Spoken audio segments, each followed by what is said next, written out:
भगाता हूँ। ज्ञान मार्गण में ज्ञान के बारे में हम लोग समझ ले रहे हैं। ज्ञान किसे कहते हैं, सम्यक ज्ञान मिथ्या ज्ञान कैसे होता है, इससे संबंधित आचार्य भगवान हमें समझा रहे हैं कि ज्ञान कोई सम्यक या मिथ्या नहीं होता है, किंतु सहकारिता की अपेक्षा से अगर सम्यक्त्व की सहकारिता होती है तो वो सम्यक ज्ञान कहलाता है।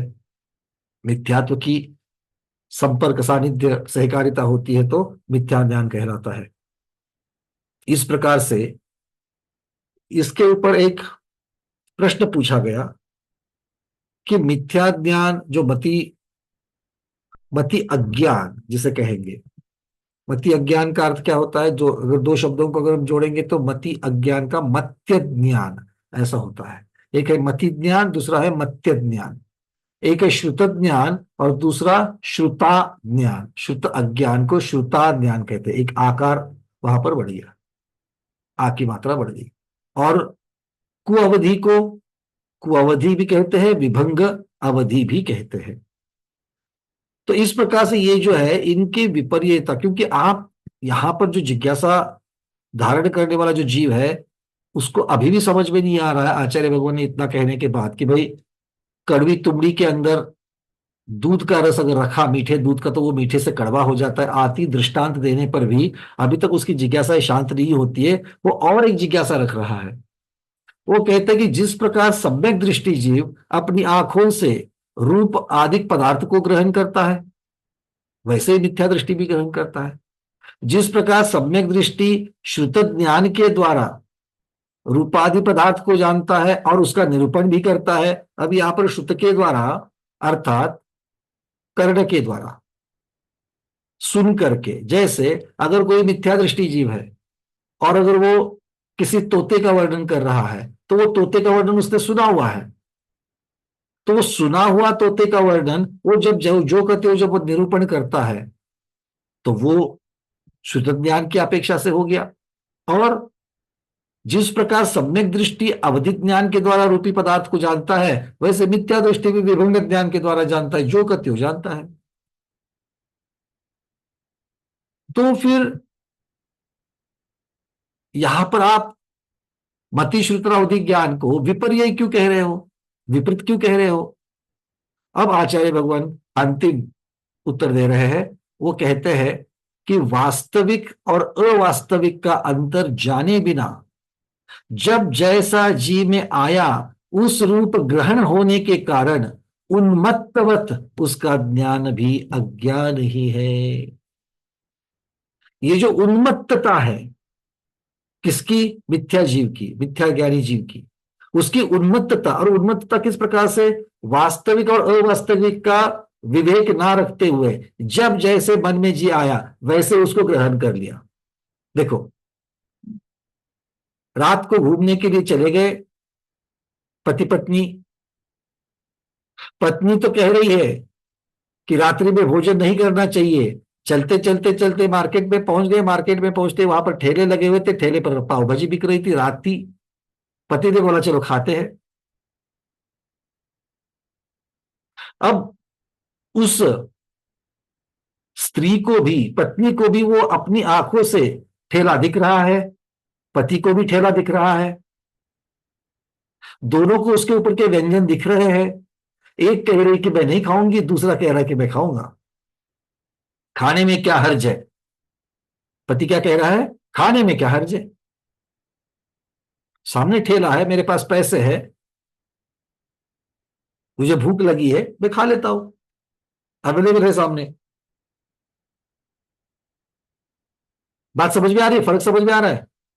तो एक दोनों को भले अपने इंद्रियों से ज्ञान जो कहते हो रहा है, किंतु उस इंद्रियों के बाद इंद्रिय से जाने हुई जो जानकारी है उसके बारे में आकलन करते हुए उसको किस प्रकार से ग्रहण करता है, वहां पर सम्यक्त्व और मिथ्यात्व की सहकारिता हो रही है। एक आगमोक्त तो सोच रहा है और दूसरा मन में जैसे आए वैसे सोच रहा है। अब यहां पर उसके लिए कोई विवेक अविवेक की बात नहीं है क्या? रात्रि में भोजन करने वाले को विवेक अविवेक है क्या? अरे बोलो तो सही। आपकी थोड़ी बात कर रहा हूं, जो कर रहे हैं उनकी बात कर रहे हैं। उसको विवेक है क्या? नहीं है। आचार्य भगवान कहते कि वास्तविक और अवास्तविक का अंतर जाने बिना जब जैसा जी में आया उस रूप ग्रहण होने के कारण, और ऊपर से कारण दे रहा है।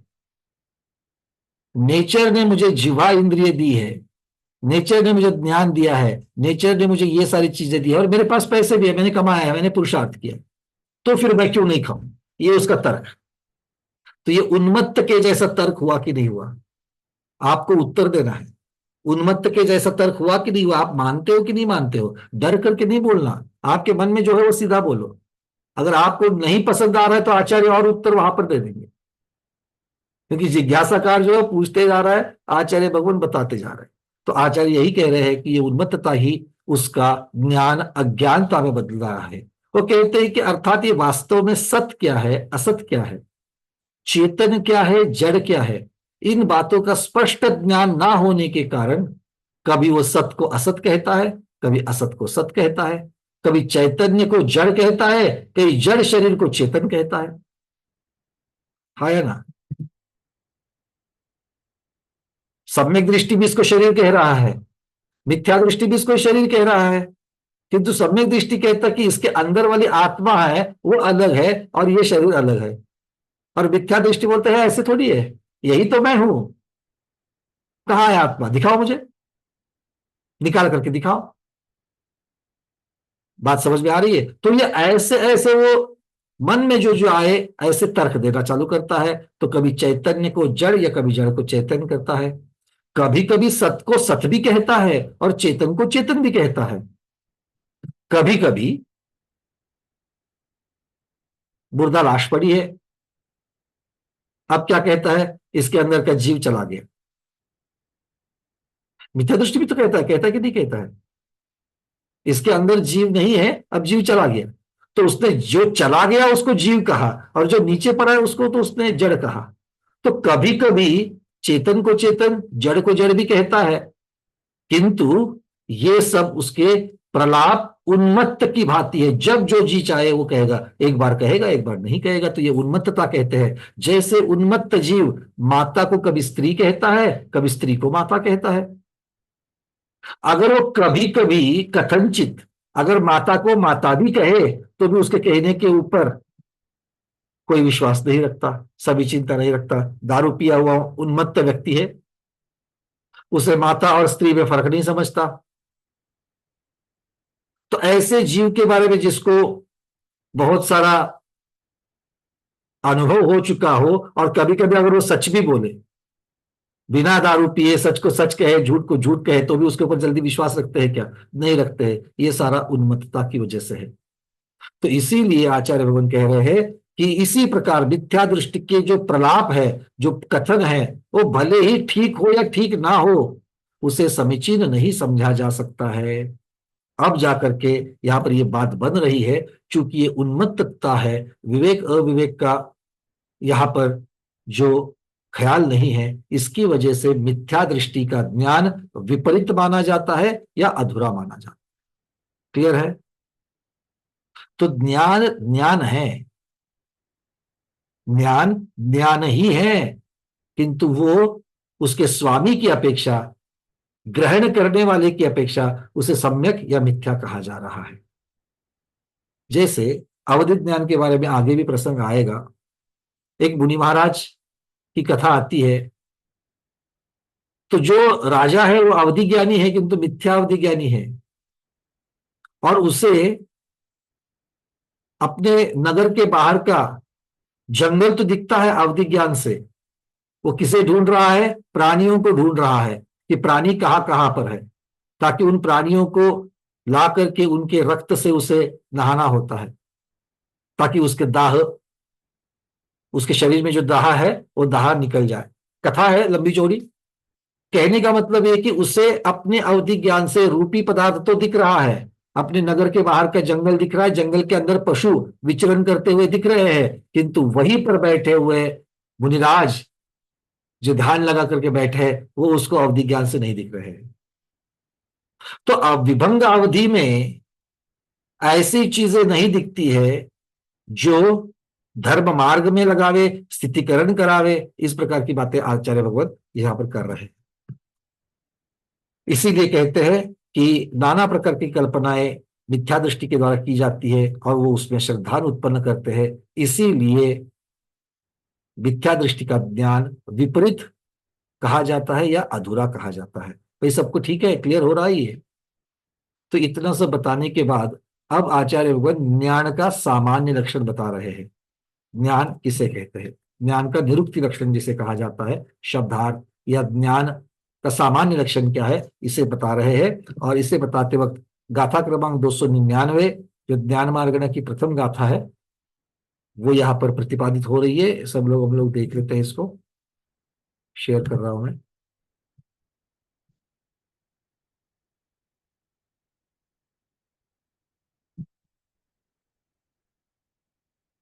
जानैति काल विषये दव्वगुणे पज्जये बहु भेदे पच्चखम च परोक्षम अनेन नानेत्तिरम बेंती।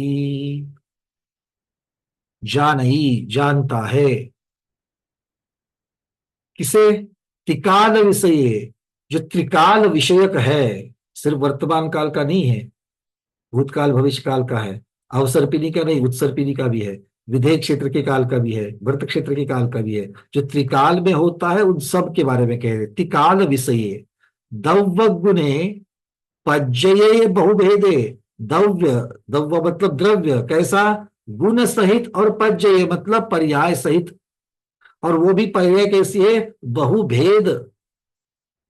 तो जिसके द्वारा त्रिकाल विषय द्रव्य और बहुभेद सहित उनके गुण, मतलब बहुत सारे उसके उस द्रव्य के गुण और उसकी अनेक प्रकार की पर्याय को पच्छकम च परोक्षम, प्रत्यक्ष अथवा परोक्ष से जो जाना जाता है वो ज्ञान कहा गया है। तो ज्ञान किसे कहा गया है? जो द्रव्य के गुण और पर्याय सहित, कैसी द्रव्य की गुण और भेद पर्याय? त्रिकाल विषय गुण और पर्याय सहित जानता है, उसे ज्ञान कहा गया है। तो आपका और हमारा ज्ञान है क्या? बात इमीडिएट दिमाग में आती है, ये नहीं है क्या हम सभी द्रव्य को जानते हैं? जानते हैं, बिल्कुल जानते हैं। आगम के द्वारा जानते हैं, आगम चक्षु से जानते हैं। छो के छो द्रव्यों को जानते हैं, उसके सभी गुणों को जानते हैं क्या? जितना केवली भगवान ने प्रतिपादित किया है उतना जानते हैं। उसकी सभी त्रिकाल विषय पर्याय को जानते क्या? यहां पर स्पष्ट हो जाता है त्रिकाल विषय पर्याय को नहीं जानते, और इसीलिए हमारा ज्ञान अधूरा ज्ञान है। इसीलिए हम लोग सब छद्मस्त कहलाते हैं। क्या कहलाते हैं? छद्मस्त, अधूरे ज्ञान वाले। यहां पर अधूरा ज्ञान अज्ञान की अपेक्षा से नहीं कह रहे हैं, मिथ्या ज्ञान की अपेक्षा से नहीं कह रहे हैं, किंतु जितना अपने इंद्रियों से ग्रहण कर सकते हैं, उसकी क्षमता है, उसकी अपेक्षा से ग्रहण करते हैं, ऐसी बात यहां पर कह रहे हैं। विशेषार्थ में आचार्य भगवान कह रहे हैं भूतार्थ को प्रकाशित करने वाला ज्ञान है। अब भूतार्थ किसे कहेंगे? कल भी थोड़ी सी चर्चा की थी इसके ऊपर। भूतार्थ किसे कहेंगे? सत रूप अर्थ। भूतार्थ क्या कहते हैं? सत रूप अर्थ, मतलब उत्पाद व्यय द्रव्य सहित पदार्थ। क्या अर्थ करेंगे इसका? उत्पाद व्यय द्रव्य सहित पदार्थ, तत्वाद सूत्र में तो पढ़ा है। पर्याय की अपेक्षा से कह रहे हैं, पर्याय उत्पन्न होती है तब पर्याय का उत्पाद होता है, पर्याय नष्ट होती है तब पर्याय का व्यय होता है। और इतना सब होकर के भी उस पदार्थ के अंदर अपनी द्रव्यता बनी रहती है। उदाहरण लीजिए, आपने पानी ट्रे में भर लिया और ट्रे रेफ्रिजरेटर के फ्रीजर में रख दिया। थोड़े समय के बाद क्या हो रहा है वहां पर? डायरेक्टली आइस के क्यूब्स मिलते हैं, बर्फ के चौकोर चौकोर डायरेक्ट टुकड़े मिल जाते हैं। तो ये क्या हुआ? जो द्रवरूप पानी था वो कहां चला गया? द्रवरूप पानी ही क्षणे क्षणे प्रति समय उस बर्फ की पर्याय में बदला। एकदम से बदला क्या? मैंने 3 बजे ट्रे रख दिया, और 3 बज करके 20 मिनट को मैंने ट्रे निकाल दिया तो उसमें बर्फ जम गई थी। तो 3:20 को मैंने ट्रे निकाला, तो क्या 3:19 को बर्फ बन गई थी? 3:10 को बर्फ बन गई थी? 3:05 को बर्फ बन गई थी? 3:05 को ट्रे देखेंगे तो अभी भी पानी था। 3:15, 3:18 को देखो तो टुकड़े हो चुके थे, और निकाला हमने 3:20 को। तो बर्फ की पर्याय कब बदली? कब बदली? इन दोनों के बीच में 3:15 या 3:12 को? नहीं, ये पर्याय प्रति समय बदल रही थी, उसकी व्यक्तता कुछ देर बाद हुई। ये पर्याय प्रति समय बदल रही थी, किंतु उसकी व्यक्तता कुछ समय बाद हुई। तो जैसे ही पर्याय बदल रही थी, बर्फ की पर्याय का उदय हो रहा था, उसी को तो उत्पाद कहा, और पानी की पर्याय का उसी समय व्यय, जलरूप पानी का, उस पर्याय का नाश हो रहा था। तो उत्पाद हो रहा है, व्यय हो रहा है, दोनों एक साथ चल रहा है। और इतना होने पर भी पहले जलरूप पानी भी उद्गल था, और बर्फ रूप पानी भी उद्गल ही है। तो उसकी द्रव्यता, उसकी पुद्गलता, वो बनी रही कि नहीं बनी रही? पर्याय बदल गई किंतु पुद्गलता बनी रही। पहले भी उसको रूप रसगंध वर्ण थे, अब भी उसको रूप रसगंध वर्ण है, क्योंकि ये पुद्गल के मुख्य स्वभाव है, पुद्गल के गुण है। तो ये जो द्रव्यता बना रहना है, उसी को द्रव्य कहते हैं। ध्रुवता, द्रव्य शब्द कहां से आया? ध्रुवता से आया। ध्रुव तारा तो मालूम है सबको। ध्रुव तारा किस चीज के लिए फेमस है? अपने अढ़ड़ स्थान के लिए, नित्यता के लिए। तो ये नित्यता ही द्रव्य कहलाती है। तो यहां नित्यता किसकी है? पहले भी पुद्गल था, अब भी पुद्गल है, मतलब उस द्रव्य की द्रव्यता जो है, अपने स्वभाव सहित जो गुण है, उनको यहां पर वो कायम रहा। इसीलिए आचार्य भगवान यहां पर कह रहे हैं कि ये उत्पाद, व्यय, द्रव्य, ये तीनों से, तीनों लक्षण से जो युक्त है, ऐसा जिसको जाना जा सकता है, ऐसा पदार्थ। क्योंकि द्रव्य जो जाना जा सकता है उसी को पदार्थ कहते हैं। और द्रव्य किसे कहते हैं? जो गुण और पर्याय सहित है, या जो उत्पाद वे द्रव्य सहित है। दोनों भी व्याख्या उसकी है। मतलब द्रव्य जो अपनी गुण पर्याय के साथ है, जो जानने योग्य है, ऐसा भूतार्थ है, ऐसा पदार्थ है। इसको प्रकाशित करने वाला, अर्थात ऐसे पदार्थ का कथन करने वाला कौन है? ज्ञान है। अब तक सारा कथन कौन किया? बर्फ की पर्याय का, पानी की पर्याय का, पर्याय के गुण का, जो पहले गुण थे, बाद के गुण थे, द्रव्यता के बारे में, ये किसने वर्णन किया? किसने वर्णन किया? भैया जी ने वर्णन किया। बट भैया जी ने वर्णन किया मतलब भैया जी कौन है यहाँ पर? उनका ज्ञान। क्योंकि यहाँ पर गुण और गुणी दोनों को एक साथ करके देख रहे हैं। ठीक है? ठीक है। पंकज जी, हाँ चल। पानी जो बर्फ बना, हम्म। पानी तो नरम है, हम्म। बर्फ बन गया कठोर। हम्म। पानी हल्का है, बर्फ बन गया तब भारी बन गया।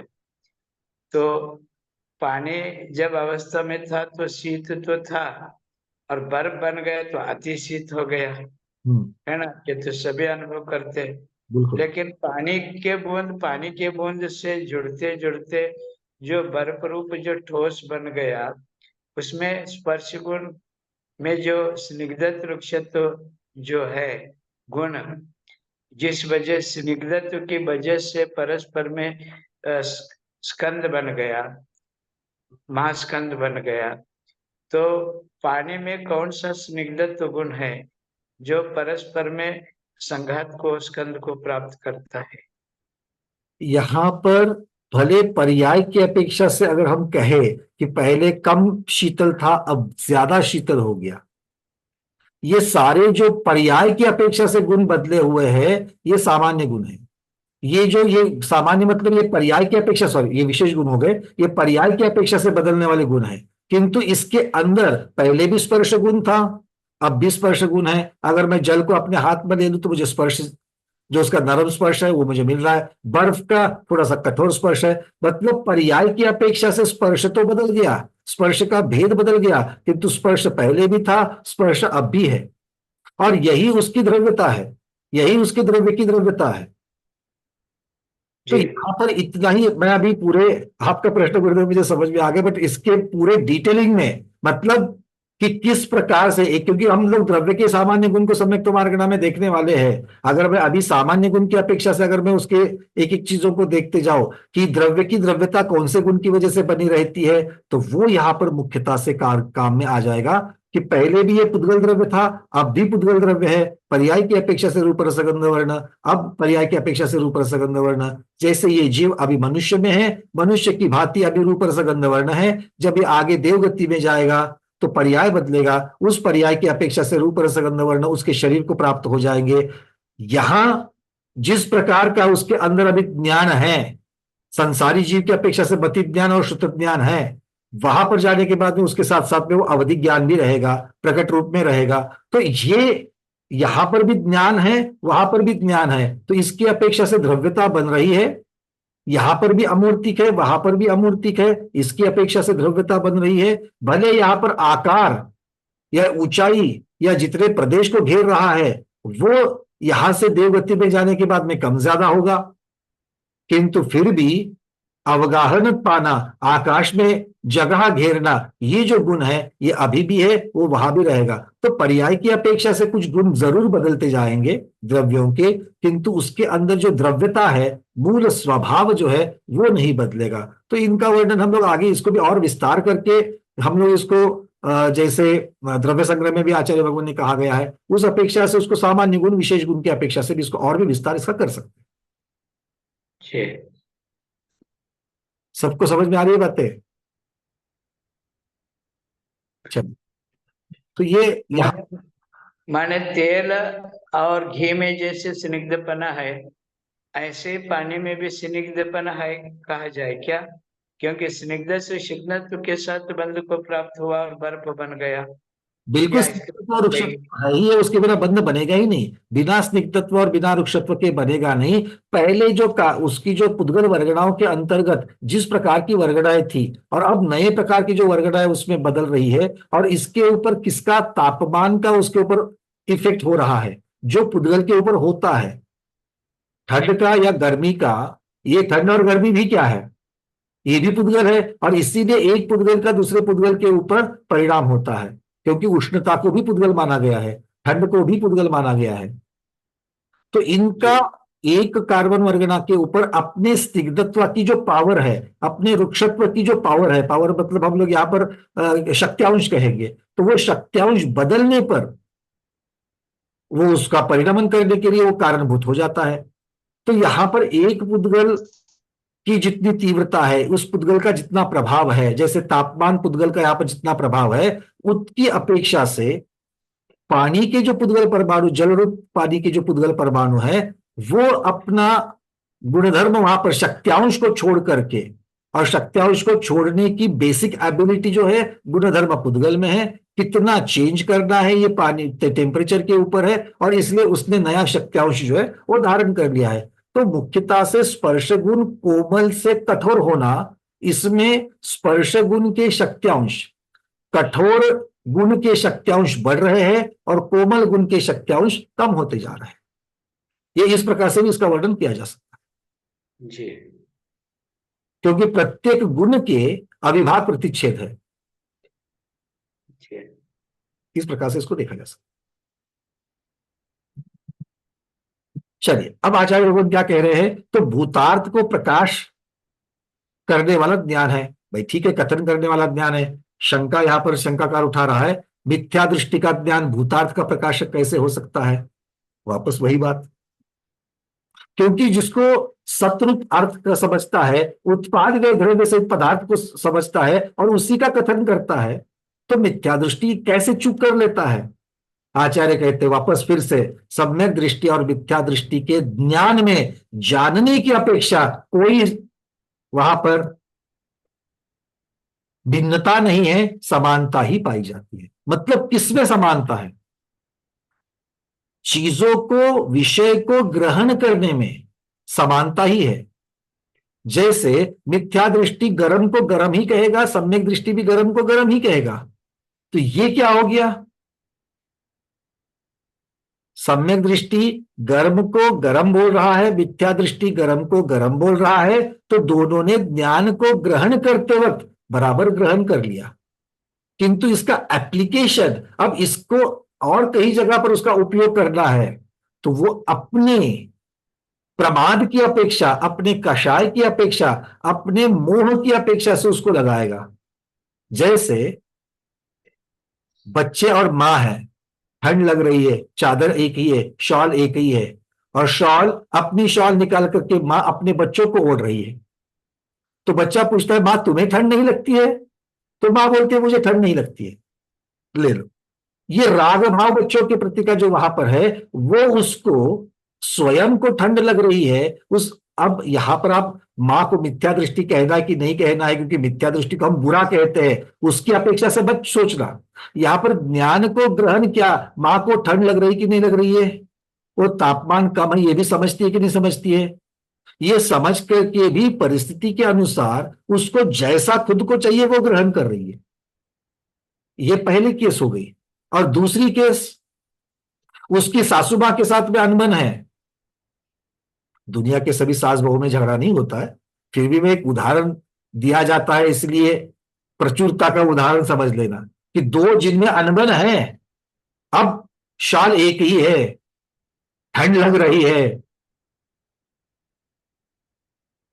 तब जाकर के जो बच्चों को अपनी शाल निकाल करके उड़ाने वाली बहू है, वो अपनी सास को नहीं देती है, वो ऊपर से कहती है अंदर कब्बड़ में रखिए ले लीजिएगा। उसने दूसरा मतलब उस ज्ञान का, वहां पर तापमान कम है, इस ज्ञान का उपयोग पहली केस में कैसे किया, दूसरी केस में कैसे किया, उसको ग्रहण करके, उसका उपयोग करके, उसके बारे में किस प्रकार की उसने श्रद्धान किया, इसकी अपेक्षा से आचार्य भगवान उस मोह की अपेक्षा से, दर्शन मोह की अपेक्षा से उसको मिथ्या या सम्यक कह रहे हैं। मैं ये नहीं कहता कि सम्यक दृष्टि माँ कैसा बिहेव करेगी और मिथ्या दृष्टि माँ कैसे बिहेव करेगी, इसको ग्रहण करके उसको किस प्रकार से लगाते हैं। पंकज जी, हाँ महाराज। मिथ्या दृष्टि को जो 11 अंक तक ज्ञान होता है, हम्म। क्या उनके उपदेश से अन्य लोग सम्यक दृष्टि बन सकते हैं क्या? सामने वाला बन सकता है, क्यों नहीं बन सकता, क्योंकि वो देशना हो जाएगी। मान नहीं। लीजिए कोई द्रव्यलिंगी है, द्रव्यलिंग मुनिराज है, वो मुनिराज के भेष में है और वो देशना दे रहे हैं, पर स्वयं उन्होंने ये अपने गुरु से या किसी से तो सुना हुआ है, पर स्वयं उनकी उनके ऊपर बिल्कुल भी धारणा, बिल्कुल उनकी श्रद्धा नहीं है। ऐसा बहुत बार होता है। हम और आप अलग अलग जगह पर जाते हैं, लाउड स्पीकर से या किसी के बोलने से हमें बहुत सारी चीजों का ज्ञान होता है। क्यों? क्योंकि वो हमारी भाषा में बोल रहे हैं, समझने वाली भाषा में बोल रहे हैं, इसलिए हम शब्दों को समझते हैं, इसलिए हम उसको शब्दों को सुनते हैं, किंतु उसके ऊपर श्रद्धान करते हैं क्या? हर एक शब्द के ऊपर हम श्रद्धान करते हैं क्या? बोलो। नहीं ना। हम नहीं करते, हाँ। बिल्कुल नहीं करते। इसका मतलब क्या हो गया कि एक ज्ञान को ग्रहण करना और उसके ऊपर श्रद्धान करना, ये दो अलग अलग चीजें हैं। अब मैंने वो द्रव्य, मैंने उनके मैंने उनके ज्ञानावरणीय कर्म के क्षोभशम से वो बिल्कुल ज्ञान उनको प्राप्त तो हुआ, लेकिन दर्शन मोहिनी कर्म का क्षोभशम ना होने से या दर्शन मोहिनी का तीव्र उदय होने से उनको एक तो श्रद्धा नहीं हो रही है, अपितु अश्रद्धा हो रही है, क्योंकि दर्शन मोहिनी कर्म का तीव्र प्रगाढ़ उदय है तो वह श्रद्धा होने नहीं देती। तो इसका यह अर्थ है कि भौतिक ज्ञान जो लौकिक ज्ञान है, जिसको अपन बाह्य ज्ञान कह सकते हैं, वो उनके क्षोभशम से उनको प्रकट हो तो गया, लेकिन आत्मा के प्रति श्रद्धा ना होने से, क्योंकि आत्मा तो अमूर्तिक है, आत्मा तो स्व संवेदन से अनुभव में आने जैसी वस्तु है, तो स्व संवेदन ना होने से उनको श्रद्धा नहीं होता।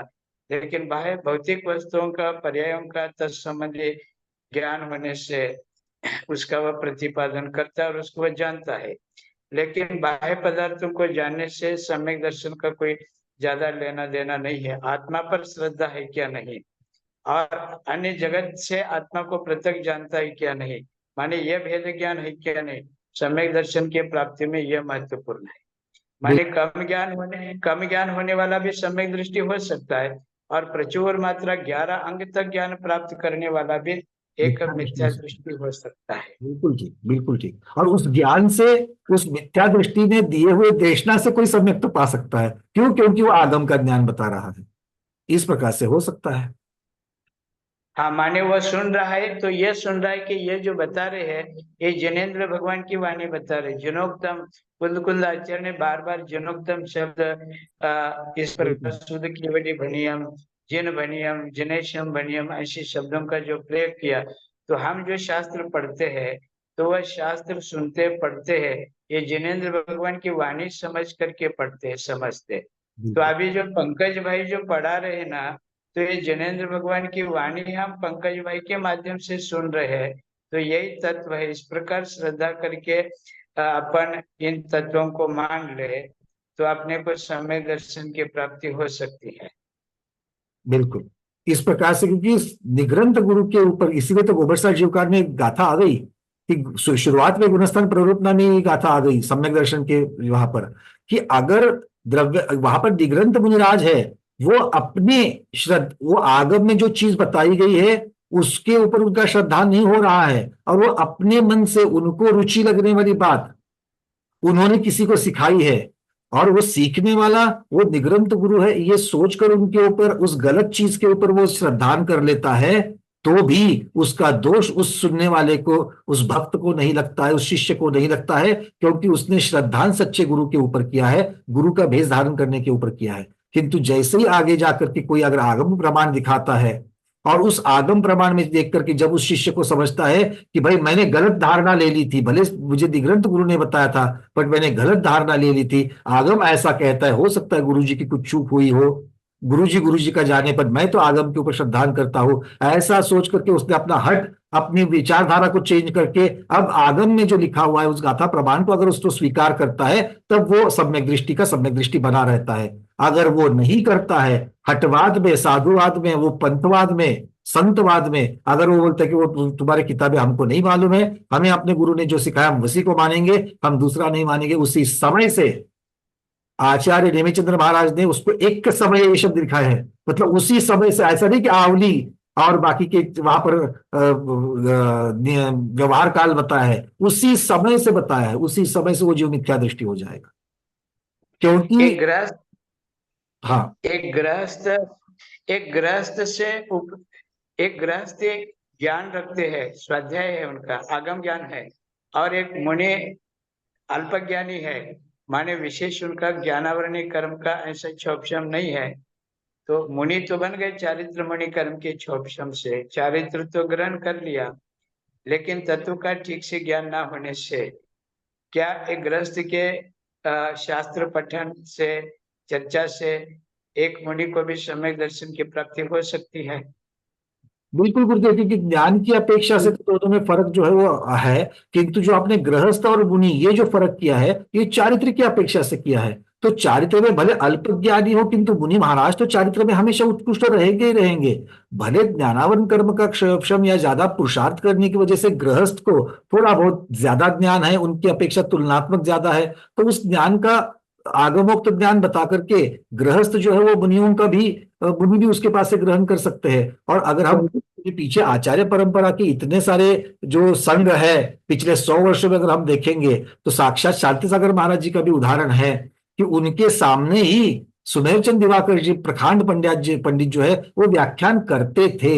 ऐसा नहीं कि सब चीजें शांति सागर महाराज को मालूम नहीं थी करके वो करते थे, वो करते थे, उसमें से नई चीजें आचार्य भगवान ग्रहण करते थे, अगर पहले से कुछ मालूम है उसके ऊपर और विवेचन करते थे, या फिर अगर वो बोलते वक्त अगर किसी, अगर सुबह चंद्र दिवाकर जी की अगर कोई चूक हो जाएगी तो उसको करेक्ट भी करते थे। तो ये गिव एंड टेक, ये इस प्रकार की चीजें चलती है, और यही सम्यक्त्व का लक्षण है कि अगर मुझे ज्ञान कहाँ से मिल रहा है, अगर वो आगमोक्त ज्ञान है, भले वो मुझे मुनियों से मिल रहा है, मुझे आरिकाओं से मिल रहा है, क्या मुझे गृहस्थ से मिल रहा है, ये कहीं से भी मिल सकता है, तो जो मिल रहा है वो आगमोक्त तो होना चाहिए। और ऐसे बहुत सारे संघों में, जैसे बड़ी माता जी का हम हमेशा संस्करण सुनाते हैं, उनके लिए जो संस्कृत आदि सीखने के लिए, पढ़ने के लिए पहले ब्राह्मण पंडित हुआ करते थे।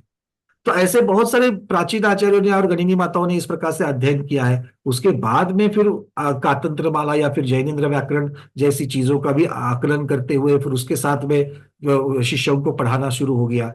तो ये बहुत सारी चीजें ऐसी है कि जहां पर हम गृहस्थ के द्वारा अभी भी ऐसे बहुत सारे, जितने भी हम प्रकांड पंडितों के नाम नाम लेते हैं, जगन मोहन लाल शास्त्री जी हो, कैलाश चंद्र शास्त्री जी हो, या पन्नालाल जी साहित्याचार्य हो, अभी भी कितने सारे साधु मिलते हैं कि वो कहते हैं कि हमें सौभाग्य रहा कि हमारा उनसे साक्षात्कार हुआ और हमने उनसे ये चीज पढ़ी।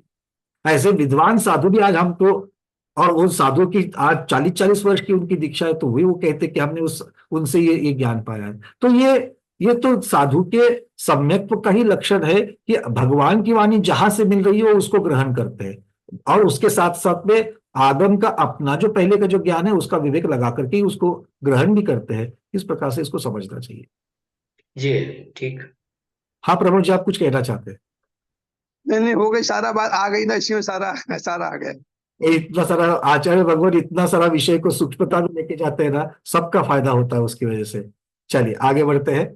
अब यहां पर बात ये पूछी जा रही है कि दोनों के ज्ञान ग्रहण करने में समानता है। ठीक से सुनना, मिथ्या दृष्टि और सम्यक दृष्टि के ग्रहण करने के लिए ज्ञान जो है वो समानता है, किंतु उसमें जो उपयोग लगता है वो उपयोग, क्योंकि ग्रहण करना तो मुख्यतः से आगे पता चलेगा मति ज्ञान की अपेक्षा से ही होता है, पर मति ज्ञान चक्षु इंद्रिय से जो ग्रहण कर रहा है वो सम्यक दृष्टि और मिथ्या दृष्टि सही कर रहा है, तब तक मति ज्ञान मत्य ज्ञान नहीं बन रहा है, वो मिथ्या नहीं बन रहा है। जैसे ही उसका विपरीत उपयोग हो जाएगा वो मिथ्या ज्ञान, मति ज्ञान भी मिथ्या ज्ञान हो जाएगा। आगे कहते हैं कि मिथ्यात्व सहित ज्ञान को ही ज्ञान का कार्य नहीं करने से अज्ञान कहा है। और एक दृष्टांत दे रहे हैं अब यहां। वो क्या कहते हैं, ज्ञान का जो कार्य है, एक बार विषय को ग्रहण करना यह भी ज्ञान का कार्य है, और उसका विश्लेषण करना यह भी ज्ञान का कार्य है। अलग अलग प्रकार के ज्ञान है। जैसे आपको मैं एक वस्तु यहां से दिखा रहा हूं, तो इसको देखने का एक ज्ञान का कार्य है कि नहीं है? आप जो देख रहे हो इसको, ये भी ज्ञान है कि नहीं है? अरे बोलो, इतना तो सबने पढ़ा हुआ है। हाँ, अब इसको इसका अर्थ निकालने के आगे उसका जो विश्लेषण करने वाला जो ज्ञान है, अब उसका देखो क्या है। मतलब जो सामान्य रूप से दर्शन है, सामान्य रूप से जो अवलोकन है, उस अवलोकन को सम्यक या मिथ्या नहीं किया गया है। अगर हम लोग मति ज्ञान के आगे चल करके 4 भेदों को पढ़ेंगे, और आपने भी पहले से पढ़ा हुआ है, अवग्रह, इहा, अवाय और धारणा। ये अवग्रह होने से पहले जो सामान्य अवलोकन है, जिसको हम दर्शन कहते हैं, फिर वो चक्षु दर्शन हो, अचक्षु दर्शन हो, या फिर अवधि दर्शन हो, या केवल दर्शन हो, तो ये जो दर्शन की बात जो होती है, इसमें सम्यक और मिथ्यापना नहीं है। क्योंकि ज्ञान के जैसे मति ज्ञान और कुमति ज्ञान, ये जैसे ज्ञान के भेद किए गए, दर्शन में ऐसे भेद नहीं किए गए हैं। सम्यक दर्शन शब्द रखता है, मिथ्या दर्शन शब्द रखता है, वो दर्शन श्रद्धान की अपेक्षा से लक्षण लगता है। यहां पर जो अवलोकन करना है या अनुभूति करनी है, उस दर्शन को सम्यक या मिथ्या नहीं कहा। ऐसा क्यों? दर्शनोपयोग की अपेक्षा से जब देखते हैं तो अलग अलग प्रकार के दर्शनोपयोग आपको बताए गए। कितने हैं दर्शनोपयोग? आगे उपयोग प्रवृत्ति में आएगा, 4 प्रकार के हैं अभी जिनकी चर्चा कही, वही चक्षु दर्शन, अचक्षु दर्शन, अवधि दर्शन और केवल दर्शन। इनके मिथ्या क्यों नहीं कहे? जब ज्ञान के मिथ्या कर दिए तो इनके मिथ्या क्यों नहीं कहे? क्योंकि उसमें मिथ्यात्वपना है ही नहीं, क्योंकि जीव उसको सम्यक्त्व से ही ग्रहण कर रहा है, जो है उसी का अवलोकन कर रहा है। प्रॉब्लम ज्ञान में हो जाती है, जो उसका आगे बन करके विश्लेषण कर रहा है, और इसीलिए ज्ञान में सम्यक और मिथ्या ये भेद हो गए, दर्शन में नहीं हुए। तो यहां पर वो कह रहे हैं कि मिथ्यात्व सहित ज्ञान को ज्ञान का कार्य नहीं करने की वजह से अज्ञान कहा है। इसका मतलब है ज्ञान का अपना एक कार्य है, ज्ञान का अपना एक कार्य है, और वो कार्य अगर सही नहीं करेगा तो ज्ञान को ज्ञान क्यों कहेंगे? और इसके लिए आचार्य को दृष्टांत दे रहे हैं। एक पुत्र का क्या कर्तव्य है, एक पुत्र का क्या कार्य है? पुत्र का कार्य क्या है? समीचीन पद्धति से अर्थ पुरुषार्थ काम पुरुषार्थ करते हुए अपने वंश को आगे बढ़ाना, माता पिता की सेवा करना, धर्म के ऊपर धर्म के अनुसार चलना, यही तो पुत्र का कर्तव्य है कि नहीं है? उसका कार्य है कि नहीं है? और अगर पुत्र, पिता ने कमाई हुई, नया तो कमा ही नहीं रहा है, किंतु पिता ने कमाया हुआ जितना भी धन है वो अगर व्यसनों में उड़ा रहा है तो उस पुत्र को आप पुत्र कहोगे, सुपुत्र कहोगे या कुपुत्र कहोगे? बोलो। इसलिए आचार्य भगवान कह रहे हैं पुत्र के उचित, पुत्र को उचित कार्य नहीं करने वाले पुत्र को ही अपुत्र या कुपुत्र कहा जाता है। आया ना? व्यसनी पुत्र को ही तो कुपुत्र कहा जाएगा। वैसे ही जो ज्ञान अपने योग्य कार्य नहीं करता है या विपरीत कार्य करता है या अधूरा कार्य करता है, उसी को तो यहां पर अज्ञान, कुज्ञान, मिथ्या ज्ञान कहा गया। पुत्रत्व में जैसे अधूरापन रहता है वैसे ज्ञान में अधूरापन रहता है। पुत्रत्व में जैसे विपरीतता आती है वैसे ज्ञान में विपरीतता आती है। तो जब पुत्र को कु शब्द लगा करके कुपुत्र कह सकते हो, ज्ञान को कु शब्द लगा करके कुज्ञान क्यों नहीं कह सकते? आ रही बात? देखो कैसे आचार्य भगवान कितना सुंदर सुंदर दृष्टांत दे दे करके जिज्ञासा। ऐसा नहीं बोल रहे अरे जाओ कितना समझाया तुमको, अगर मानने का तो मान लो, नहीं तो छोड़ दो, हमको क्या फर्क पड़ता है, तुम ही जाओगे उधर निगोद में।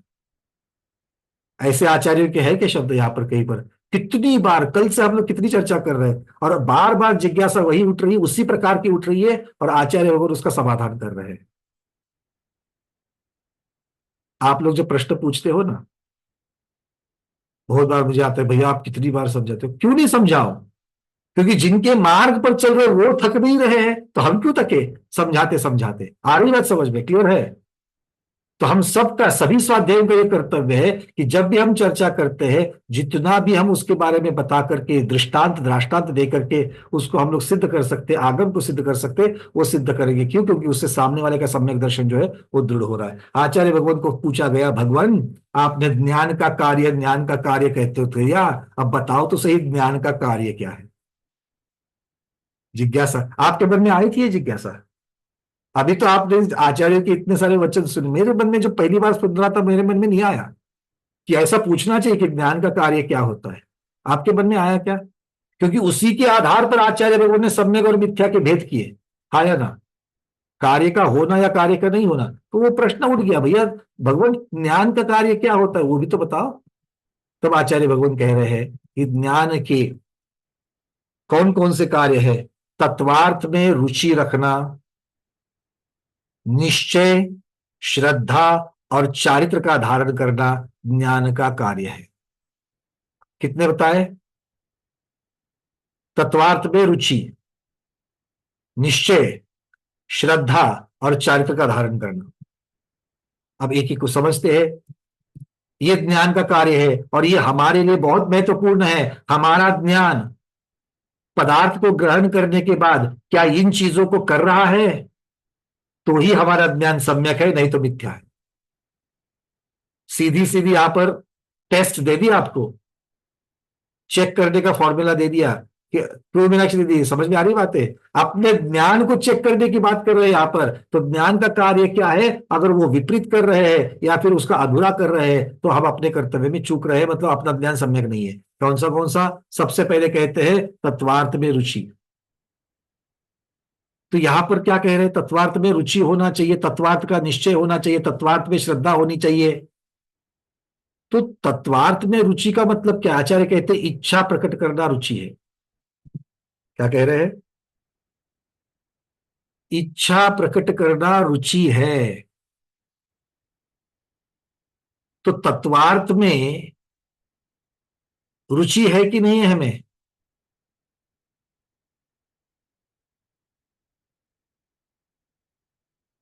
क्या हम तत्वार्थ को जानने की इच्छा प्रकट करते हैं?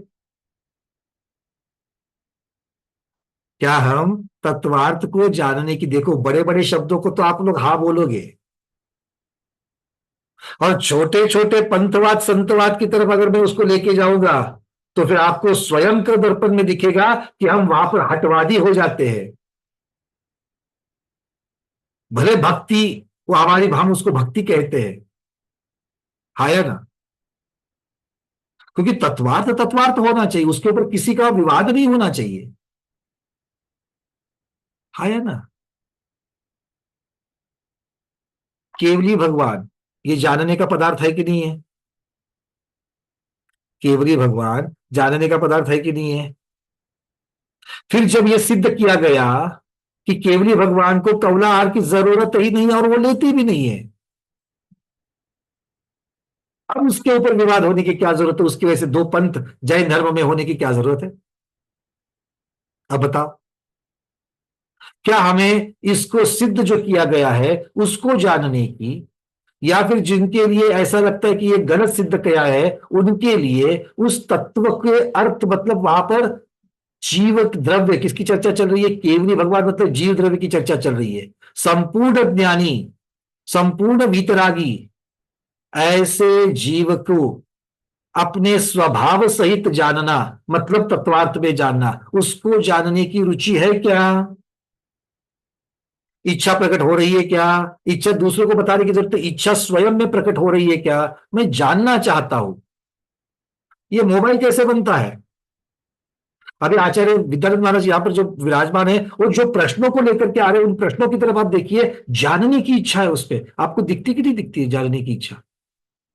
पानी से बर्फ होना, हजार बार हम लोग उदाहरण सुन चुके हैं, उसके ऊपर आचार्य शिव अपनी जिज्ञासा रख रहे हैं कि वो एक एक परमाणु, पुद्गल परमाणु, वो पुद्गल परमाणु जल से, कोमलता से किस प्रकार से कठोरता की तरफ जा रहा है, वो परिणमन कैसे हो रहा है, ये जानने की जिज्ञासा।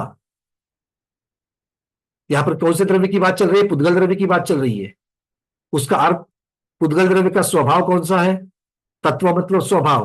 पुद्गल द्रव्य का कौन सा स्वभाव है, स्पर्श रस गंध वर्ण होना। और उसके बारे में जानना मतलब वो पदार्थ अपने द्रव्य गुण पर्याय सहित, उसके बारे में मतलब वो तत्वार्थ हो गया, उसको जानने की रुचि।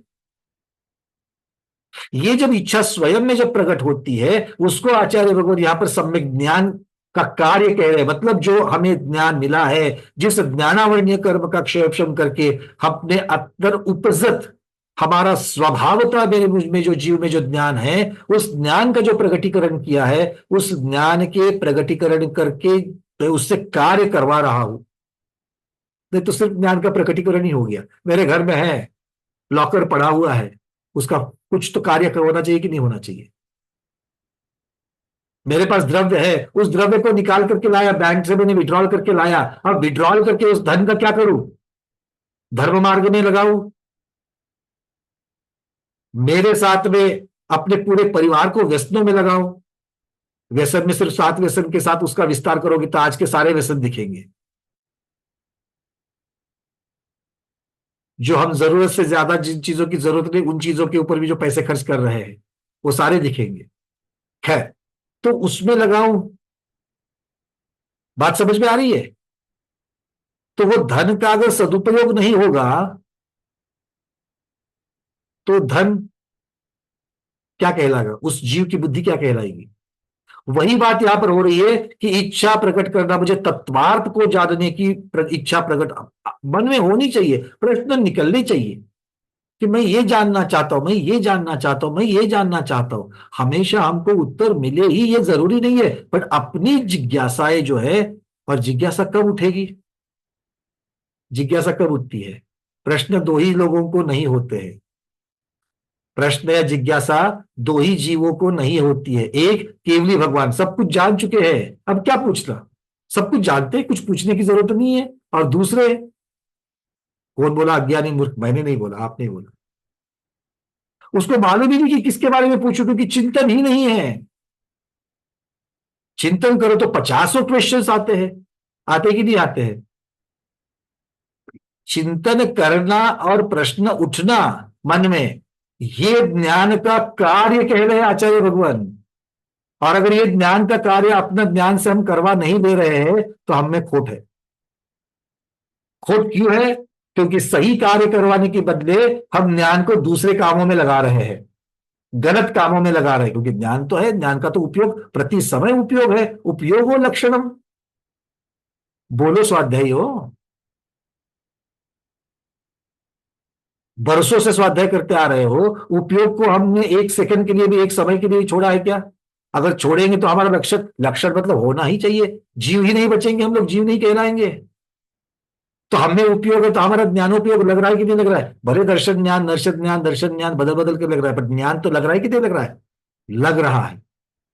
फिर किसमें लग रहा है? अगर तत्वार्थ में नहीं लग रहा है तो कहाँ लग रहा है? और अगर तत्वार्थ को छोड़ करके बाकी चीजों में लग रहा है, क्योंकि है तो उपयोग और तत्वार्थ में नहीं है, मतलब पक्का संसारी मार्ग में है। तो संसारी मार्ग में उपयोग लगना यह ज्ञान का सही कार्य हुआ या गलत कार्य हुआ? ज्ञान को पुत्र मान के देखो, अपने ही पुत्र को पुत्र कौन ठहरा रहा है? भाई समझ में आ रही है बातें?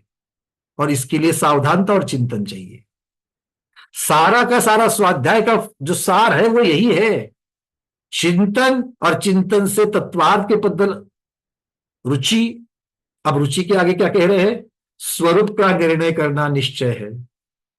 वो जो चिंतन होकर के जो प्रश्न उठा, जानने की इच्छा हुई, उसके बदौलत आपको कुछ ज्ञान मिला, उस पर आपने चिंतन किया, अपने ज्ञान से या दूसरे के ज्ञान से आपने वहां पर स्वरूप का निश्चय किया। किसके स्वरूप का? तत्वार्थ के स्वरूप का निश्चय किया। ज्यादा कड़क तो नहीं हो रही भाषा? समझ में तो आ रहा है? तो तत्वार्थ का निश्चय होना चाहिए, मतलब जो चीज हम जानना चाहते थे, और यहीं पर हमारी प्रॉब्लम होती है। पहले गोविंद सर के स्वाध्याय शिविर में जो हमारे मन में जिज्ञासा थी, आज भी वही जिज्ञासा है। क्यों? क्योंकि हमने निश्चय नहीं किया। ज्ञान तो मिल के गया, उसके बारे में 50 बार प्रश्न पूछे, सामने से अलग अलग लोगों ने हमको उत्तर दिया, क्योंकि उस उत्तर से हम संतुष्ट नहीं हुए या फिर उसकी तरफ ध्यान नहीं दिया। मैंने प्रश्न तो पूछा था, उत्तर मिल गया, धारणा में नहीं रखा, अगली बार फिर से जिज्ञासा उठी। अब बोलो क्या है? ऐसा होता है कि नहीं होता है? मुझे तो समझ में आती है बात। अरे हाँ, ये प्रश्न पूछा गया था किसने? अरे इसी ने तो पूछा था पिछली बार ये प्रश्न, और ये 6 महीने के बाद वही पूछ रहा है। क्यों? ऐसा क्यों हुआ? क्योंकि तत्वार्थ का निर्णय निश्चय नहीं किया। निश्चय तभी कर पाएंगे जब जिज्ञासा होगी। जिज्ञासा तो हुई है, पर निश्चय नहीं हुआ। क्यों? उसके बीच वाला जो चिंतन वाला पार्ट है, अलग अलग गुरुओं को कांटेक्ट करके ज्ञान को लेने वाली जो बात है, आगम ग्रंथ अपने अलमारी में जो पड़े हुए हैं उसको उठा करके खोल कर देखने की जो बात है, ये वाला पुरुषार्थ मैंने नहीं किया, और इसीलिए तत्वार्थ का स्वरूप का निश्चय नहीं हुआ। दूसरी बात कह रहे हैं ज्ञान के कार्य की, तत्वार्थ का निश्चय। बात समझ में आ रही है? जागृत दीदी, क्लियर हो रहा है क्या? नई नई बातें आ रही, देखो आचार्य भगवान क्या क्या कह रहे हैं। ज्ञान मार्गना पहले भी पढ़ी है अब सब लोगों ने, इस बार नई नई चीजें आ रही। अब कहते हैं तत्वार्थ में श्रद्धा होना। जो निश्चय हुआ है, जो निश्चय हुआ है उसमें श्रद्धान होना चाहिए। फिर वो कड़वा क्यों ना हो, वो मेरी अब तक की धारणाओं को छेद देने वाला क्यों ना हो, क्योंकि स्वरूप का निश्चय तो हो गया। क्या है? कहीं पर तो हमने पढ़ा था, कहीं पर तो पढ़ा था। क्या पढ़ा था? एक उदाहरण ले लेते हैं। भाई मन पर्याय ज्ञान का ज्ञानी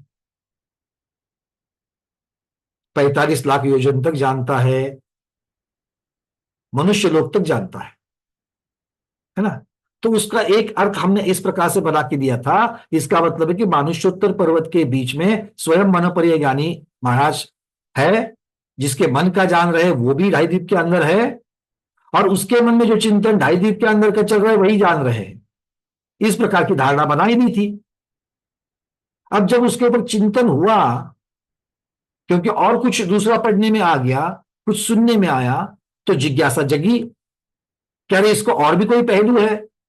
हमने आधा अधूरा सोचा है, तो जानने की जिज्ञासा हुई, रुचि उत्पन्न हो गई।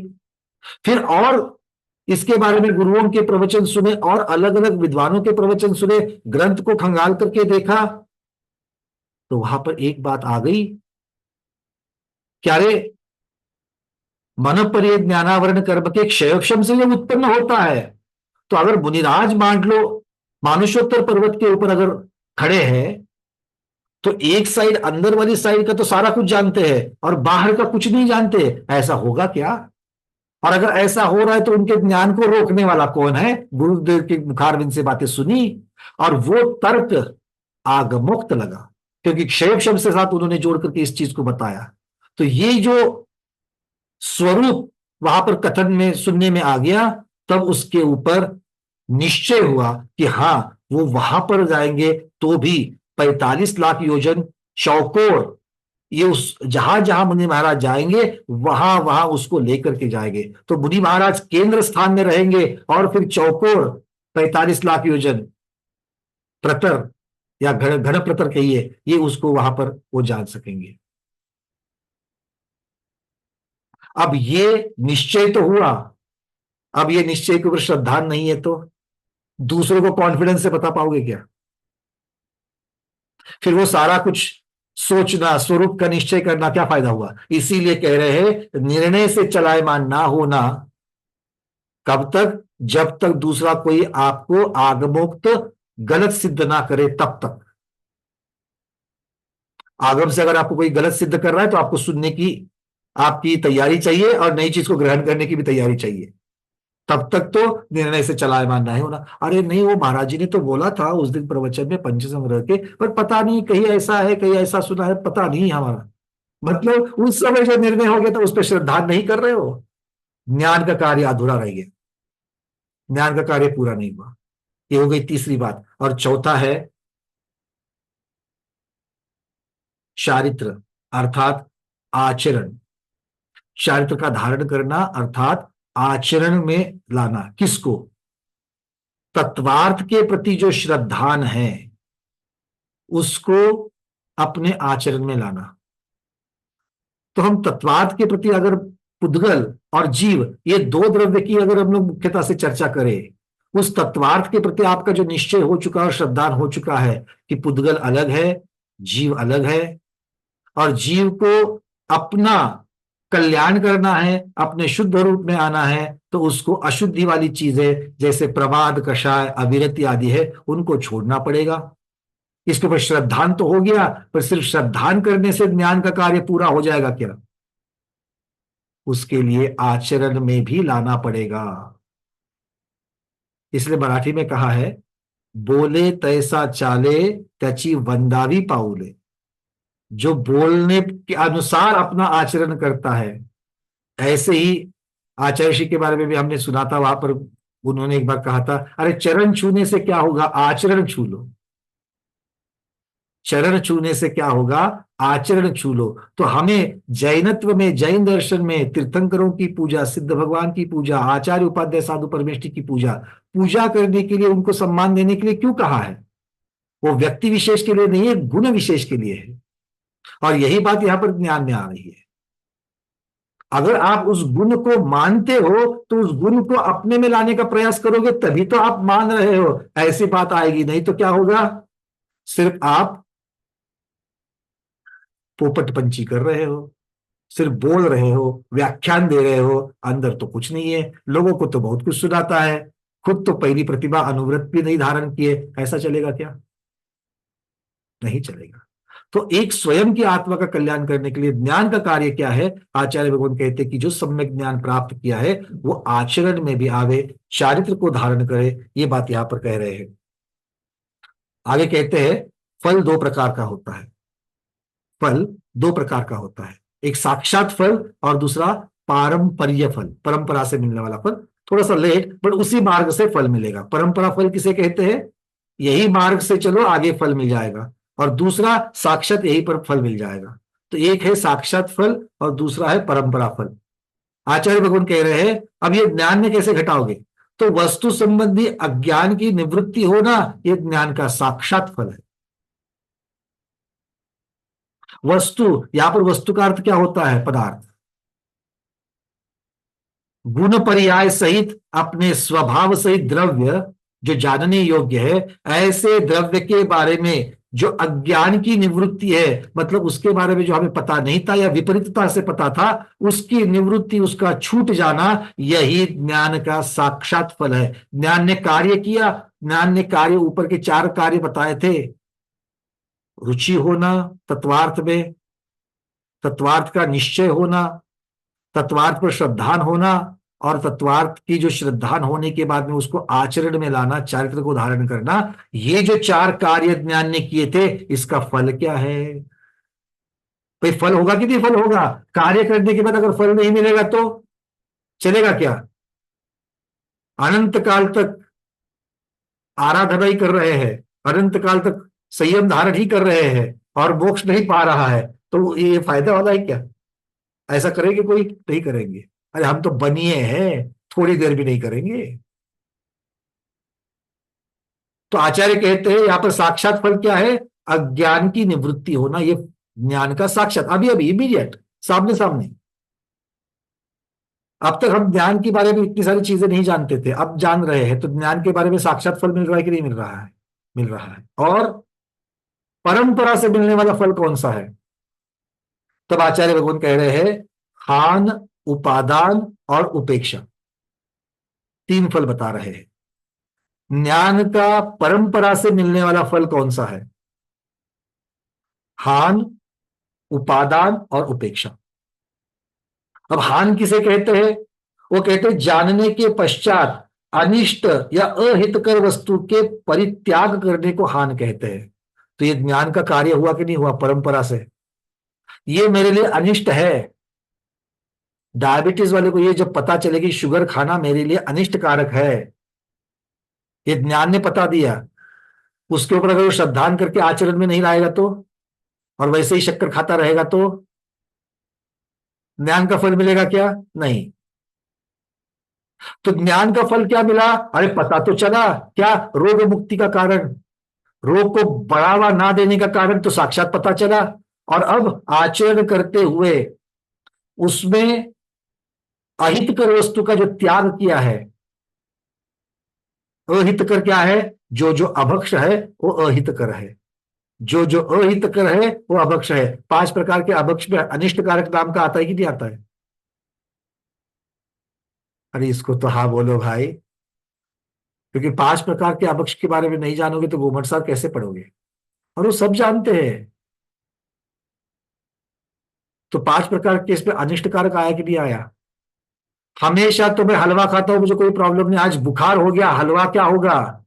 भक्ष है क्या अभक्ष है मेरे लिए? प्रासुक वाला, प्रासुक घी, प्रासुक दलिया, प्रासुक शक्कर सब डाल करके बनाया है, फिर भी अभक्ष है। क्यों? बुखार है, अनिष्ट कारक हो गया। दूसरे के लिए भक्ष, मेरे लिए अभक्ष हो गया। वैसे यहां पर कह रहे कि जो अनिष्ट कारक है, जो अहित कारक है, उसका त्याग करना, ये परंपरा फल, क्योंकि इसका फल साक्षात नहीं दिखेगा, पर अगर हम इसको आगे बहुत काल तक जब इस प्रकार का त्याग करेंगे तो अब हम रोग से दूर रहेंगे, ये परंपरा फल है। तो हान समझ में आ गया? हान मतलब त्याग, अहित कारक का त्याग करना, ये हान कहलाता है। दूसरा है उपादान, इष्ट, अब ये इसके विरुद्ध है, इष्ट या हितकर वस्तु का ग्रहण करना। अब डायबिटीज वालों के लिए गोली नहीं तो इंसुलिन, ये हितकर है। अगर गेहूं की रोटी नहीं बोले, ज्वार की रोटी लेने के लिए बता दिया, रोटी की जगह पर चीला खाने के लिए बोल दिया, तो ये हितकारक है। इसको जान करके अपने आचरण में लाना, ये क्या कहलाएगा? क्या कहलाएगा? उपादान। उपादान शब्द के अर्थ देखो अलग अलग। अब तक तो उपादान के बारे में क्या समझते थे, और उपादान का नया अर्थ यहां पर मिल गया, है ना? अब यहां पर अभक्ष और भक्ष की अपेक्षा से तो भोजन के बारे में हो गया, और बाकी प्रत्येक इंद्रिय के बारे में लगाना। हमेशा भाई आर्थराइटिस हो चुका है, संधिवात हो चुका है, और पहले से मुझे नरम नरम बिस्तर की आदत लग चुकी है, पर आर्थराइटिस डॉक्टर कह रहे हैं नहीं, अब आपको थोड़ा सा कड़क बिछाना लेना चाहिए, पर वो आदत की वजह से अगर नहीं छूट रहा है तो फायदा है क्या? सबसे पहले नरम बिछाने का त्याग करना पड़ेगा, ये हो जाएगा हान, और कड़क बिछाने का क्या करना पड़ेगा? स्वीकार करना पड़ेगा, वो हो जाएगा उपादान। तो हान और उपादान एक दूसरे के विरुद्ध है। समझ में आ रही है? दो ही इंद्रिय का बताया, ऐसे अब तक बहुत रफी जी के, मुकेश जी के गाने बहुत सुने, श्रृंगार के गाने बहुत सुने। अब वो मेरी बुद्धि को भ्रष्ट करने के लिए, इसी वजह से मेरे आत्मा के लिए अहितकारक है, तो उसका हानि करना चाहिए। और भगवंतों के स्तोत्र, स्तुतियां, भक्तियां अब ये याद होनी चाहिए, क्योंकि वो उपादान है।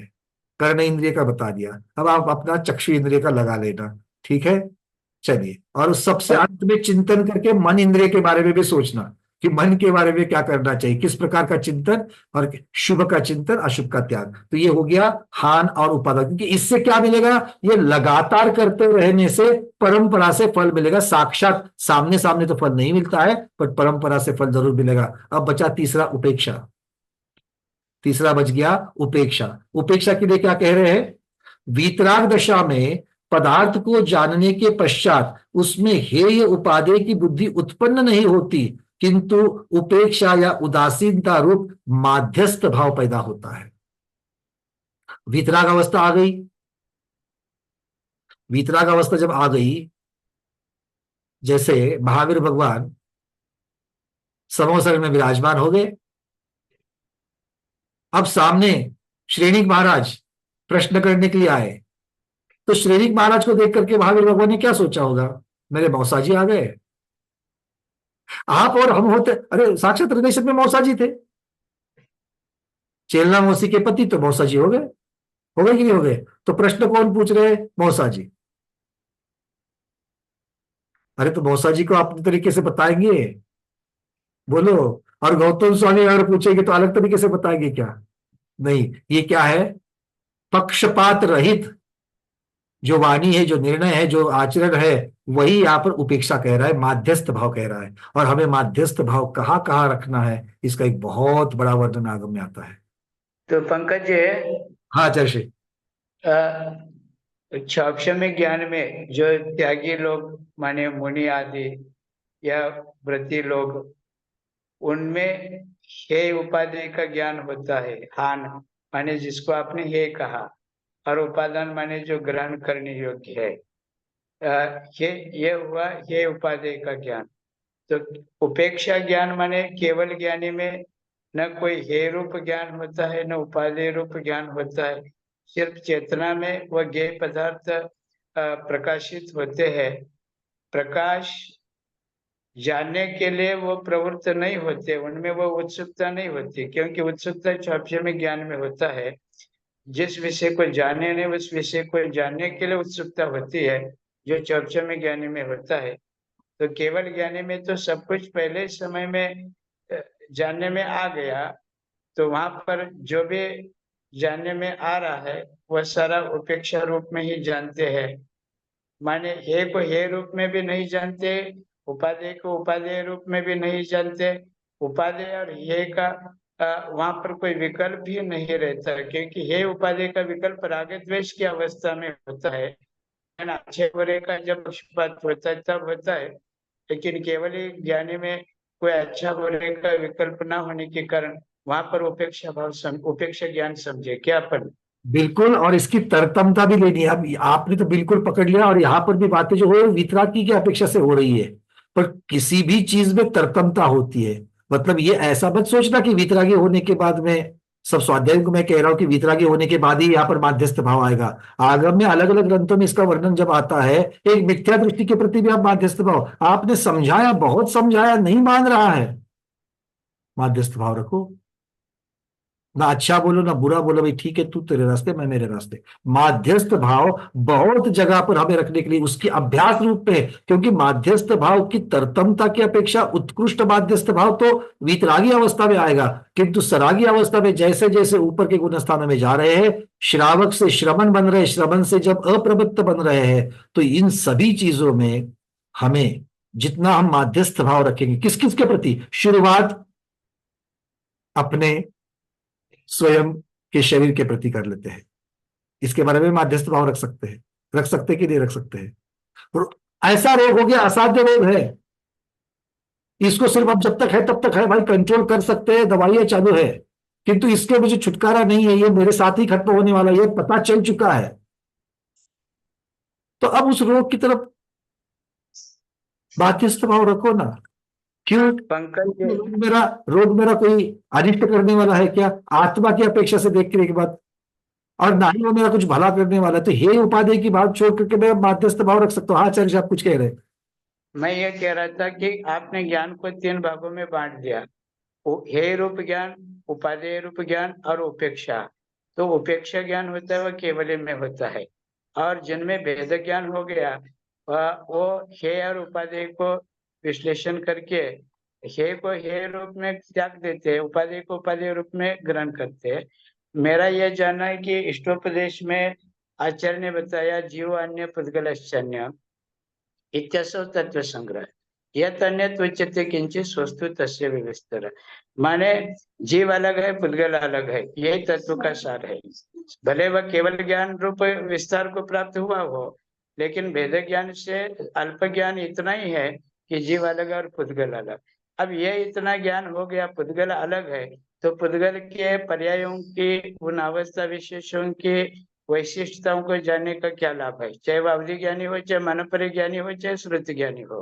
बड़ा सुंदर क्यों जानना, क्यों जानना, जानना क्यों, जानने से क्या लाभ? जैसे मैं एक उदाहरण देता हूँ, मुकेश अंबाजी ने अपने लड़के की शादी कर दी।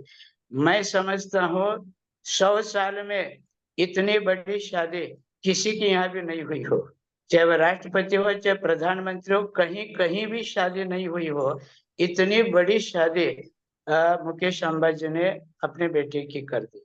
तो उसका विस्तार चाहे टीवी में हो, सोशल मीडिया में हो, न्यूज़पेपर में हो, उसे पढ़ करके और जान करके आपको क्या लाभ और मुझे क्या लाभ? ऐसी चीज का कोई लेना देना नहीं, उस चीज को जानना क्यों? ऐसे केवल ज्ञानी जिस चीज को कोई लेना देना नहीं, अपने आत्मा से कोई संबंध ही नहीं है, फिर उन चीजों को जानना क्यों, जानने का क्या लाभ है? यहाँ पर जानना उनका, जानना क्यों, अब इस आप पुस्तकों में दो अपेक्षा से कर रहा हूं। एक तो केवली भगवान की अपेक्षा से जब देखेंगे तो जानना क्यों ऐसा विकल्प भी वहां पर नहीं है, क्योंकि जानना वहां स्वभाव है। तो क्यों तो तभी ये विकल्प उठता है, जब विकल्प आएगा तब क्यों, क्योंकि क्यों मतलब हे है कि उपादेय है, इसकी अपेक्षा से जब चिंतन जाएगा तब क्यों आएगा। तो केवली भगवान में तो वो भी नहीं आएगा। अब हम जब जीव अभी भी छद्मस्त में है, और छद्मस्त में भले श्रावक अवस्था में है, श्रवण अवस्था में है, जब स्व और पर का भेद जान चुका है तो बाकी की सारी चीजें क्यों, ये आपका जो प्रश्न है उसको मैं कह रहा हूं, क्योंकि सिर्फ इतना मात्र जानने से मुझे मेरी आत्मा का जो शुद्ध स्वरूप है वो प्रकट करने के लिए ये इतना जानना सहभाग, क्योंकि ये तो मूल है। क्योंकि इसको अलग अलग विस्तार से जब तक मैं नहीं जानूंगा और उसको जब तक आचरण में नहीं लाऊंगा, तब तक मैं आगे बढ़कर के, क्योंकि स्व और पर का भेद जानना और श्रद्धान करना इतने मात्र से नहीं होगा, उसके लिए मुझे आचरण भी करना पड़ेगा। क्योंकि एक बात हो गई सम्यक ज्ञान, एक सम्यक दर्शन की, सम्यक चारित्र के बिना मोक्ष कैसे होगा, आत्मा का शुद्ध स्वरूप प्रकट कैसे होगा? क्योंकि आचरण करने के लिए किस प्रकार से आचरण करूं, संयम धारण करना है तो संयम कैसे धारण करूं, मोक्ष मार्ग को कैसे चलूं, मोक्ष मार्ग क्या है, इन चीजों को जब तक नहीं जानते हैं तब तक क्या अकेला स्व और पर भेद जो मुझे चौथे गुण स्थान में पता चल रहा है एक सम्यक दृष्टि को, तो क्या उतने मात्र से मेरी आत्मा का कल्याण होगा?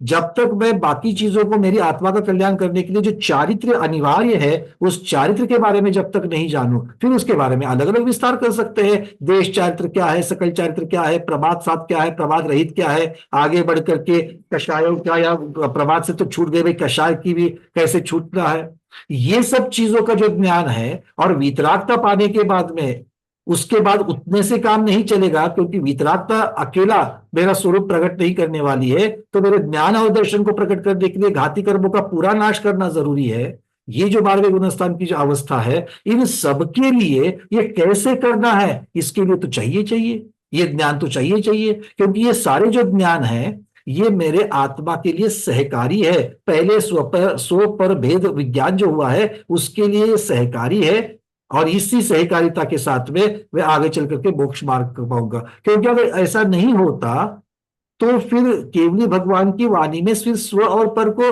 द्रव्य के बारे में तो उन्होंने बता दिया, और मैं जीव द्रव्य हूं, ये जीव को, सभी जीवों को जितने लोगों ने संदेश सुना, धर्मोपदेश सुना, उनको पता चल गया कि हम जीव द्रव्य है, शरीर मेरा अलग है।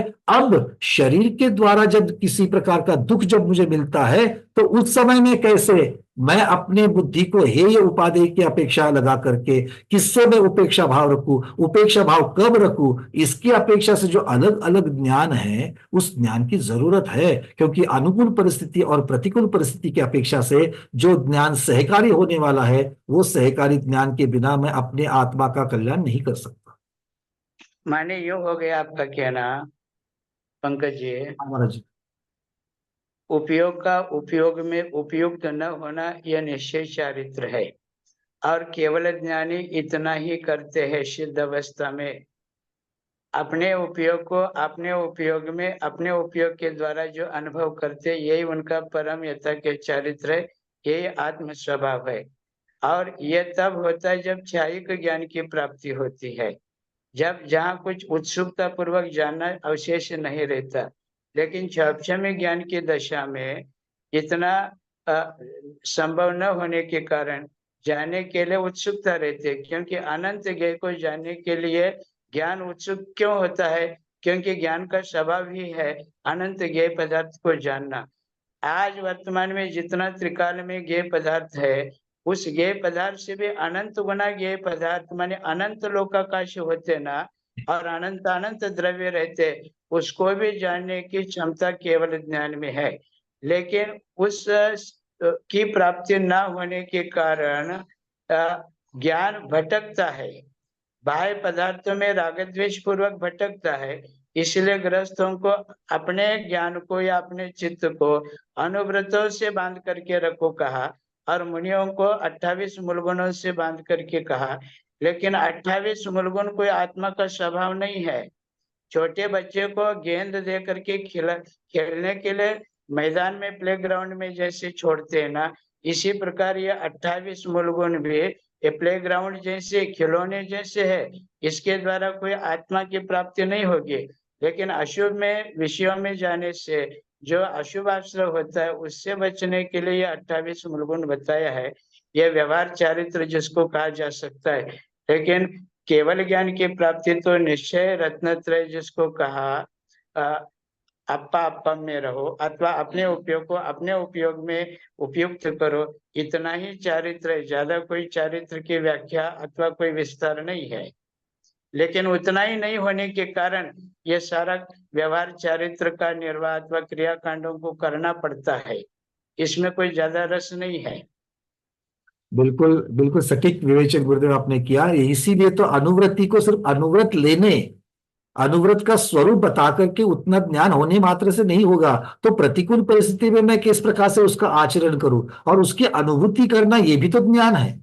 एक श्रवण के लिए अकेले महाव्रत को देकर के नहीं चलेगा, तो महाव्रत की रक्षा के लिए जो गुप्ती समिति बताई गई है उसका ज्ञान होना, और उसका ज्ञान अनुकूल परिस्थिति में और प्रतिकूल परिस्थिति में द्रव्य क्षेत्र काल भाव की अपेक्षा से किस प्रकार से निभाना चाहिए। जैसे कोई मुनि महाराज उत्तर के हैं और उनका संघ दक्षिण में विहार कर रहा है, 2 वर्षों से कर रहा है, तो उनके लिए जिस प्रकार का आहार, जिस प्रकार के ऋतु की वगैरह उनको जो आदत है, वैसे जब दक्षिण में आते हैं तो उनको वो सूट नहीं होता है, पानी सूट नहीं होता है। ऐसे में अपने शरीर के साथ रक्षा करनी है, और शरीर की रक्षा इसलिए करनी है क्योंकि वो मेरे रत्नत्रय की रक्षा करने वाला है। इसका ज्ञान अगर साधु के पास नहीं होगा तो क्या अकेले महाव्रत पलेंगे? नहीं पलेंगे। और महाव्रत अगर नहीं पलेंगे, या तो हो सकता है कि कोई मुनि महाराज उससे भटक जाएंगे महाव्रतों से, या तो फिर दूसरे सल्लेखना का मार्ग लेंगे। तो अगर सल्लेखना का मार्ग लेंगे तो अकाल में सल्लेखना को धारण करना ये भी हेय हो जाएगा, ये भी गलत हो जाएगा।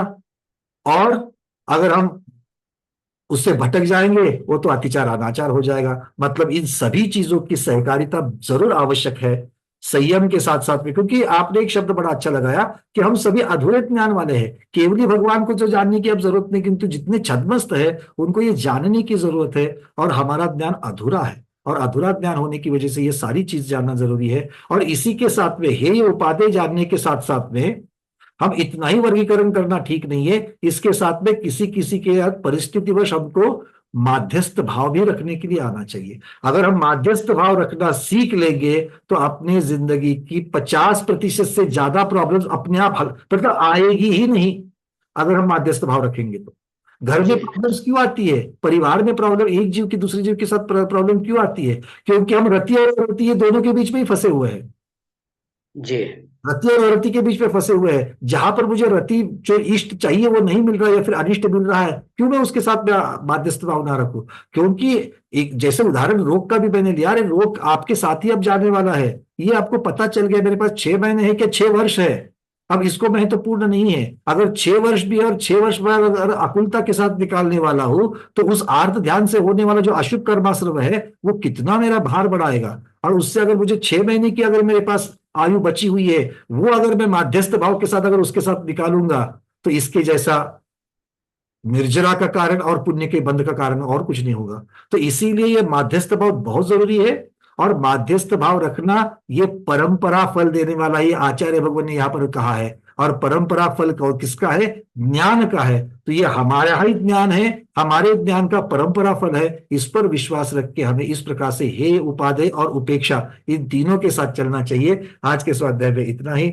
आज के पंकज जी, हमारा जी पंकज जी, इसका अर्थ यह हुआ उपेक्षा ज्ञान तो केवल ज्ञान, और अभी मध्यस्थ भाव रूप जो विरत भाव है, जिसको अपन व्यवहार चारित्र कहते हैं, यह उपेक्षा ज्ञान का ही ये बीज ज्ञान कह सकते हैं।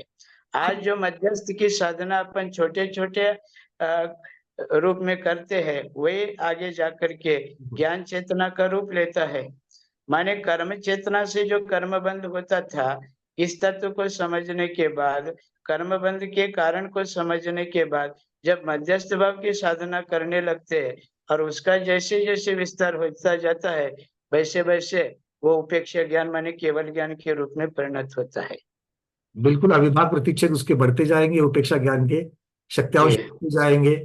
और इसको पंकज मानना चाहिए। पंकज जी, मेरा एक छोटा सा उत्तर जो प्रश्न जिसका उत्तर आप कर देना। अ, मन अवधि ज्ञान और मन परिज्ञान रूपी पदार्थ को जानता है। रूपी शब्द है तदनंत भाग्य मन परेश्य। तो रूपी पदार्थ को अवधि ज्ञान मन परिज्ञान जानता है, तो फिर अवधि ज्ञान को कुअवधि ज्ञान की संज्ञा क्यों दी? क्योंकि जब सम्यक दर्शन की प्राप्ति का कारण अवधि ज्ञान की ही नहीं, उसका वो सब्जेक्ट ही नहीं है, तो फिर अवधि ज्ञान में कुपना सुपना ऐसा भेद क्यों कर दिया? इसका उत्तर चाहे तो आप कर दे सकते हैं, चाहे अभी दे सकते हैं। तो इसका इस पे दूसरी बात नहीं, जैसे मति ज्ञान श्रुति ज्ञान के साथ में उन्होंने मिथ्यापना लगाया, वैसे अवधि ज्ञान के साथ लगाया। कारण सब वही है, क्योंकि ग्रहण करते वक्त की प्रॉब्लम नहीं है, दर्शन में प्रॉब्लम नहीं है। इसीलिए तो कु अवधि ज्ञान होता है, कु अवधि दर्शन नहीं होता। दर्शन तो अवधि दर्शन तो सु ही है, क्योंकि अवलोकन के साथ में उसको ग्रहण करने के लिए सम्यक दृष्टि और मिथ्या दृष्टि दोनों एक जैसे ही होते हैं। उसके बाद में जो उपयोग लगना है, वो उपयोग लगने की अपेक्षा से उसका कुपना जो है वो वहां पर आ जाता है, या कुअवधिपना आ जाता है उपयोग लगाने की अपेक्षा से। तो इसीलिए आचार्य भगवान कहते हैं कि जो अवलोकन है, ग्रहण करना, जो प्रकाश करना है, जो कथन करना है, इसकी अपेक्षा से, ज्ञान की अपेक्षा से तो कोई सम्यक मिथ्यापना नहीं है। वो तो उसके स्वामी का अपने विवेक और अविवेक ना रखते हुए उन्मत्त के जैसा उसका उपयोग लगाना, ये शब्द आचार्यों ने लगाया इसके लिए। ये उन्मत्त की अपेक्षा, जैसे अपनी धारणा की अपेक्षा से उसको लगाना, ये जो लगाने की बात है, उपयोग करने की बात है, उसी को आचार्य ने उसको कुअवधि, अब वो हर एक ज्ञान के साथ में लगा सकते हैं, मति श्रुति या अवधि तीनों के साथ मिथ्यापना आ सकता है। मन पर्याय के साथ में ये क्यों नहीं आता, इसकी चर्चा थोड़ा और आगे करेंगे, क्योंकि इसके साथ में ज्ञान तो क्षयक्षमिक में मन पर्याय भी है, तो उसका कु मन पर्याय क्यों नहीं हुआ, इसकी बात आगे कर लेंगे, क्योंकि ये बिल्कुल विषय, एक चर्चा का विषय हो सकता है। तो आज थोड़ा समय की अवधि है, तो आचार्य भगवान ठीक है, इसके लिए तो हम मनोपर्य ज्ञान के बारे में हम देख सकते हैं कि उसको मन पर्याय की चर्चा अभी ना हो, कल हो तो अच्छा रहेगा। क्योंकि एक तो पहली बात, मन परिज्ञान मुनियों को होता है, जो छठे गुणस्थान से 12वें गुणस्थान वर्ती जो है। बिल्कुल अंजू भी हमारे बात से सहमत है, यहाँ पर उंगली उठा रही है। तो इस छठे गुणस्थान से 12वें गुणस्थान तक मन परिज्ञान होता है, और छठे गुणस्थान में पहुंच गए, इसका मतलब सम्यक दर्शन है। सम्यक दर्शन के बिना चौथे गुणस्थान ही पहुंच नहीं सकते, तो छठे का कोई प्रश्न ही नहीं। तो मुनि जो मन परिज्ञानी होते हैं वह सम्यक दृष्टि होते हैं, इसलिए मन परिज्ञान में सुपना और कुपने का विकल्प नहीं रहता है। चलिए बहुत बढ़िया, आचार्य जी इसको क्लोज कर दिया। तो आज के स्वाध्याय में इतना ही रखते, समय हो चुका है। आज के स्वाध्याय को गुरुओं के श्री चरणों में बारंबार नमोस्तु वंदामि इच्छाकार करते हुए ही पर समापन करते हैं। जैनम जयतु शासनम। जैनम जयतु शासनम, जैनम जयतु शासनम।